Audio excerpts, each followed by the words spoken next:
आज दोपहर में चुनाव आयोग ने 5 राज्यों में चुनाव की तारीखों का ऐलान कर दिया।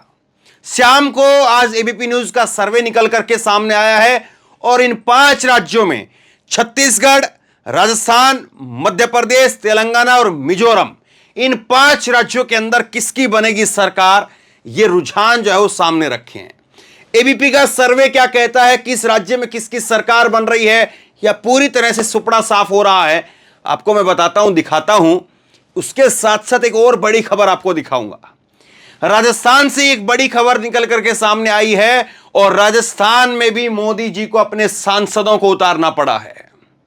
यह डर पता नहीं कैसा डर है, कितना डर है, किस तरह का डर है कि मोदी जी अपने सांसदों से अब विधायक बनाने की जो है वो गुहार कर रहे हैं कि आप विधायक बन जाइए, सांसदी छोड़ दीजिए। तो विधानसभा चुनाव के अंदर हार का इस तरह का डर सत्तारूढ़ पार्टी के अंदर पहली बार शायद ये इतिहास में हो रहा होगा कि 7 सांसदों को राजस्थान में उतारा गया, 7 सांसदों को मध्य प्रदेश के अंदर उतारा गया। मध्य प्रदेश की भी दूसरी लिस्ट आई है, वो भी आपको दिखाता हूं, लेकिन उससे पहले अलग अलग राज्यों में कहां पर किसकी क्या स्थिति है, क्या दिखाया है सर्वे के अंदर, वो मैं आपको दिखाता हूं। सबसे पहले तेलंगाना से शुरुआत करते हैं और तेलंगाना का सर्वे आप देखिए। तेलंगाना का सर्वे बताता है कि यहां पर एबीपी न्यूज के इस सी वोटर के सर्वे के अंदर कुल 149 सीटें हैं और 149 सीटों में से 48 से 60 सीटें वो यहां पर कांग्रेस की तरफ जा रही है, यानी कांग्रेस की सरकार साफ तौर पर बनती हुई यहां पर दिखाई दे रही है। बीआरएस यहां पर दूसरे नंबर पर रहती हुई और 43 से 55 सीटें बीआरएस के पास में है। बीजेपी का भयंकर खाता खराब है यहां पर और बीजेपी अगर 2.5 का आंकड़ा पार कर ले तो बहुत बड़ी बात होगी। 5 से 11 सीटें हैं, वैसे बताया जा रहा है कि 2 से 4 सीटों की उम्मीद इनकी है कि 2 से 4 सीट बीजेपी की जो है वो आ सकती है तेलंगाना के अंदर और अन्य को 5 से 11, जिसमें ओवैसी की पार्टी भी है और निर्दलीय भी है, सब लोग सिमट करके 5 से 11 में रह जाएंगे। तो ये तेलंगाना का सर्वे है और तेलंगाना का पहला सर्वे ये बता रहा है कि कांग्रेस की सरकार यहां पर साफ तौर पर बनती हुई नजर आ रही है। दूसरा सर्वे, तेलंगाना से ऊपर बढ़िए और तेलंगाना से ऊपर आकर के आप देखेंगे तो ये मध्य प्रदेश का सर्वे है। मध्य प्रदेश का सर्वे और मध्य प्रदेश के लिए सर्वे में ये बताया है 230 सीटें कुल हैं। कांग्रेस की 143 से 113 से, हो सकता है कि 143 आ जाए, 113 से 125 सीटें यहां पर जो है वो कांग्रेस की आती हुई नजर आ रही है। बीजेपी की हालत काफी खराब है, बीजेपी 104 से 116 पर यहां पर दिखाई दे रही है और अन्य जो है वो 2 से 4, यानी मामला सीधे तौर पर बीजेपी और कांग्रेस के बीच में है और कांग्रेस की यहां पर सरकार बनती हुई साफ तौर पर नजर आ रही है। यह जो है वो मध्य प्रदेश का जो है वो चुनावी गणित कहता है। एक दूसरी बात, शिवराज सिंह चौहान बड़े जो है वो शांत से हो गए हैं। आज जैसे ही जो है वो ये तारीखों का ऐलान हुआ, शिवराज सिंह चौहान शांत हो गए हैं। उन्होंने कहा, शिवराज सिंह चौहान ने, कि हम लोग अपने अस्तित्व की संपूर्ण क्षमता झोंक करके कार्यकर्ताओं के साथ काम करेंगे, निश्चित तौर पर भाजपा की सरकार बनाएंगे क्योंकि यही प्रदेश की जनता के हित में है। मैं आज हरिद्वार, ऋषिकेश जा रहा हूं, कल दिन भर मुलाकात और चिंतन का जोर जारी रहेगा। हम बुधवार सुबह लौट करके चुनाव अभियान में पूरी ताकत के साथ भिड़ जाएंगे। तो शिवराज सिंह चौहान जैसे ही तारीखों का ऐलान हुआ हरिद्वार के लिए निकल पड़े। एकदम शांत, एकदम सन्नाटे से में शिवराज सिंह चौहान दिखाई दिए। इनका जो वीडियो बयान मैंने देखा वो भी उस आक्रामकता के साथ में, जोश के साथ में, तेज के साथ में, एक ऊर्जा होती है उसके साथ में दिखाई नहीं दे रहा था। बहुत शांत तरीके से बात कर रहे थे कि हम ताकत लगा करके लड़ेंगे, सरकार बनाएंगे। अभी मैं हरिद्वार और ऋषिकेश के लिए निकल रहा हूं। तो पहले ही हरिद्वार ऋषिकेश जो है वो याद आने लगा है। हालांकि लोग जो है हरिद्वार ऋषिकेश चुनाव के बाद जाते हैं। दूसरी बात यह रही कि 57 सीटों की आज जो है वो टिकटों की घोषणा कर दी है और यहां पर बुदनी से शिवराज सिंह चौहान को लड़ाया जा रहा है। तो शायद इसलिए तो जो है वो हरिद्वार नहीं जा रहे हैं कि चलो बुदनी से टिकट तो मिला। ये बड़ी जो है वो दिलचस्प बात है कि शिवराज सिंह चौहान का टिकट कंफर्म होना भी एक खबर है। मुख्यमंत्री का टिकट भी कंफर्म होना कि मुख्यमंत्री को टिकट मिल गया है, यह भी अपने आप में खबर है। तो शिवराज सिंह चौहान को बुदनी से चुनाव लड़ाया जा रहा है। प्रदेश के गृह मंत्री नरोत्तम मिश्रा दतिया से लड़ेंगे, गोपाल भार्गव रहेली से, विश्वास सारंग नरेला से और तुलसीराम सिलावट सांवेर से चुनाव लड़ेंगे। तो ये 57 सीटों का और जो है वो घोषणा कर दी। इससे पहले 79 सीटों की इससे पहले घोषणा हो चुकी थी। तो करीब करीब 137 सीटों के आसपास जो है वो बीजेपी ने घोषणा कर दी है। अब इसके बाद देखिए छत्तीसगढ़ का ओपिनियन पोल। छत्तीसगढ़ का ओपिनियन पोल 90 सीट कुल यहां पर है छत्तीसगढ़ में, और 90 सीटों में से 45 से 51 सीटें यहां पर कांग्रेस को मिल रही है। साफ तौर पर कांग्रेस की सरकार यहां पर बन रही है। बीजेपी को 39 से 45 सीटें यहां पर मिलती हुई दिखाई दे रही हैं, और बीजेपी यहां पर दूसरे नंबर पर है। और यहां पर 0 से जो है वो 2 सीटें वो अन्य को मिल रही है। और इसके बाद में अगर आप बात करेंगे मिजोरम की, तो मिजोरम की 40 सीटें कुल हैं। एमएनएफ जिसके मुख्यमंत्री हैं अभी जोरमथांगा, वो उनको उनकी पार्टी को मिल रहा है 13 से 17 सीटें। कांग्रेस को 10 से 14 सीटें कांग्रेस को मिल रही हैं। जेपीएम को 9 से 13 सीटें मिल रही हैं, अन्य को 1 से 3 सीट मिल रही है। तो यहां पर बीजेपी के गठबंधन की सरकार बन सकती है, इस बात की संभावना जो है वो बताई जा रही है। अब इसके बाद में एक बड़ा रोचक सर्वे वो है राजस्थान का। एबीपी न्यूज का सर्वे राजस्थान का, वो कहता है कि यहां पर कुल सीटें 200 हैं और कांग्रेस को 64 सीट मिल रही हैं। ये बड़ा जो है वो आज की तारीख में इतना कम सर्वे के अंदर सीटें किसी कहीं पर नहीं मिली हैं जितना कांग्रेस को यहां पर जो है वो दिखाई गई है एबीपी न्यूज के सर्वे में। 64 सीटें, 132 सीटें, दुगने से भी ज्यादा 132 सीटें। ये तो शायद एबीपी न्यूज के सर्वे ने जो दिया है इतना तो बीजेपी के सर्वे में नहीं होगा। 132 सीटें यहां पर दिखाई है। देखिए सब सर्वे में जो है वो 4 सीटें जो है वो अन्य की दिखाई दे रही है।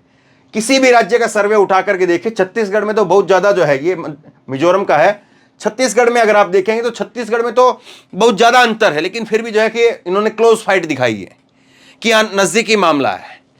और छत्तीसगढ़ में नजदीकी मामला बताया नहीं, छत्तीसगढ़ में एक तरफा मामला बताया जाता है।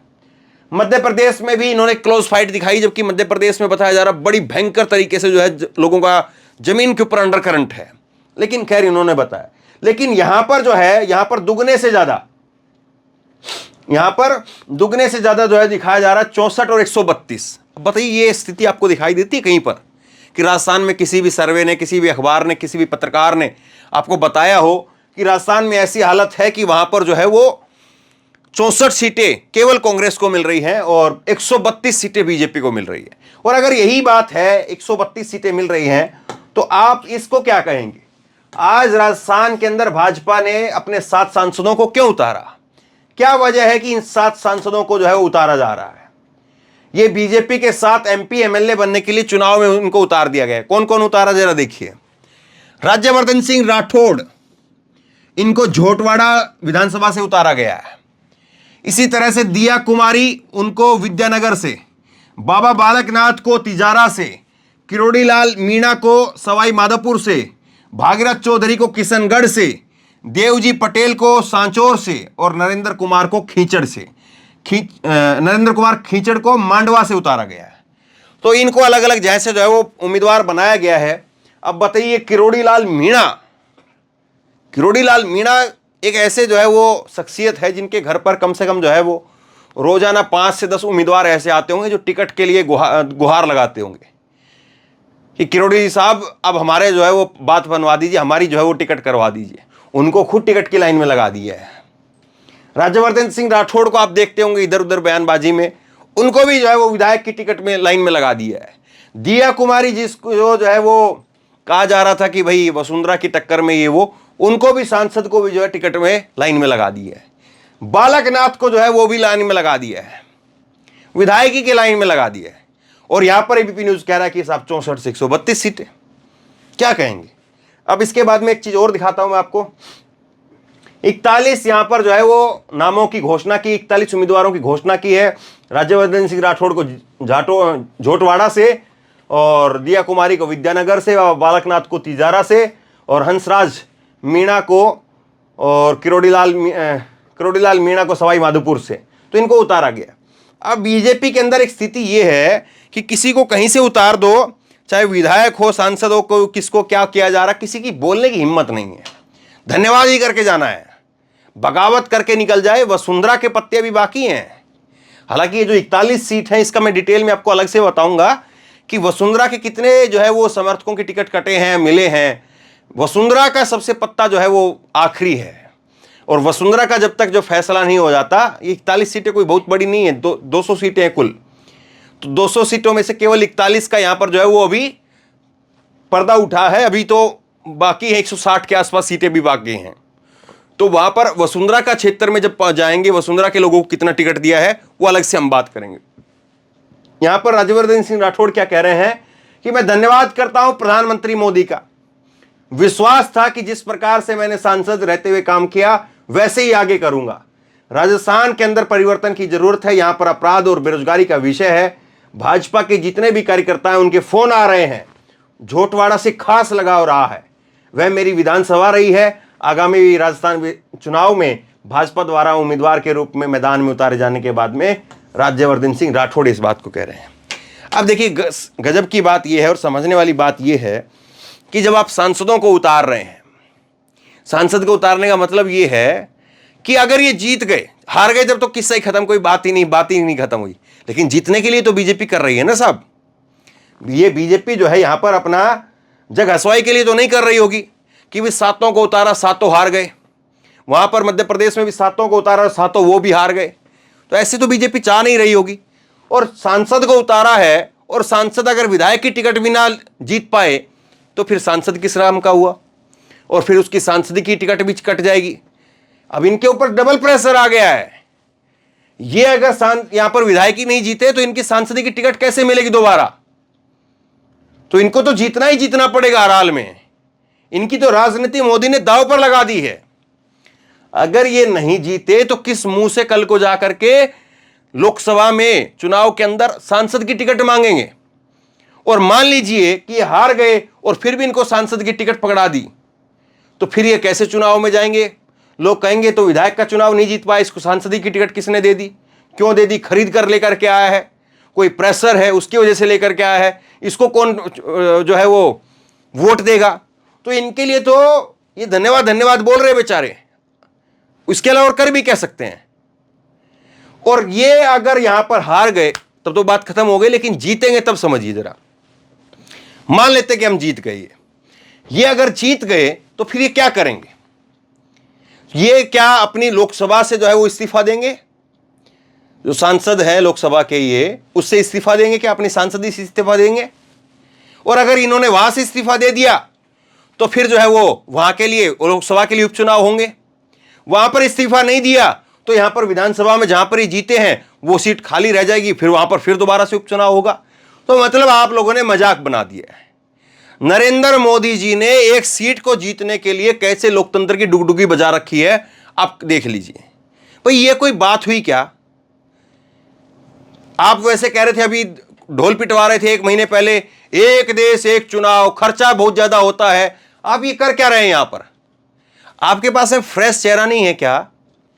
आपके पास में ऐसे कोई उम्मीदवार नहीं, 200 उम्मीदवार भी नहीं है ऐसे राजस्थान के अंदर, मध्य प्रदेश के अंदर नहीं आपके पास में कि जिनको आप टिकट लड़ा सकें, टिकट देकर के चुनाव लड़वा सकें।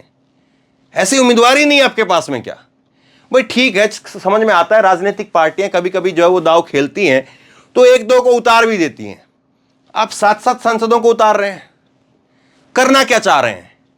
और चुनाव आयोग फिर क्या करेगा बताइए। आप उपचुनाव होंगे कि नहीं होंगे, या ऐसी अधर में जो है वो लटकी रहेगी सब कुछ, जो है वो विधानसभा उधर लटकी रहेगी, इधर लोकसभा लटकी रहेगी, ना विधानसभा के अंदर काम कर पाएंगे ना लोकसभा में काम कर पाएंगे।